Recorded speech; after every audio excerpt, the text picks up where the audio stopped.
নির্বাচন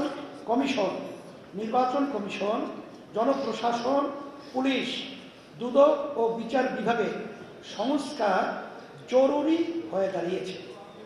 এসব ক্ষেত্রে প্রয়োজনীয় সংস্কার না হলে আগের তিমিরে ফেরত যাওয়ার আশঙ্কা থেকে যাবে। তাই এসব ক্ষেত্রে সংস্কার হতেই হবে।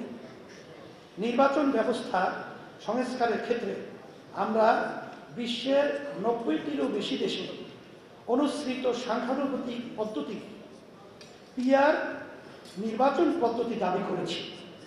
আমরা মনে করি জাতীয় নির্বাচনে সংখ্যানুপাতিক পদ্ধতি অনুসরণ করা হলে রাজনীতিতে গুণগত পরিবর্তন আসবে। Vision hot and cool AC 4-way solenoid valve টেকনোলজিতে হিটিং ও কুলিং দুই মোডেই কাজ করে সমানভাবে। Vision hot and cool AC এবং কার্যকর ও যথাযথ প্রতিনিধিত্বশীল পার্লামেন্ট গঠিত হবে। নির্বাচনে কালো টাকা ও পেশি শক্তির ব্যবহার বন্ধ হবে। ইসলামী আন্দোলন বাংলাদেশ নির্বাচনহীন পরিস্থিতি দীর্ঘ হোক তা চায় না, বরঞ্চ নির্বাচনকে সুষ্ঠু অবাধ করতে এবং নির্বাচনে সকলের জন্য সমান সুযোগ নিশ্চিত করতে প্রয়োজনীয় ব্যবস্থা ও সংস্কার করে দ্রুত নির্বাচনের আহ্বান জানায়।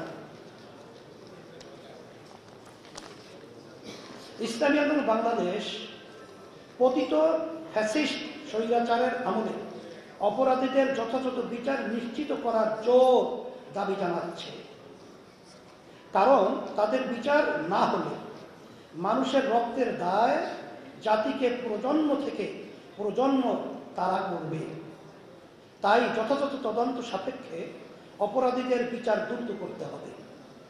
ইসলামী আন্দোলন বাংলাদেশ একটি সুখী সমৃদ্ধ বাংলাদেশ নির্মাণ করার চেষ্টা করছে।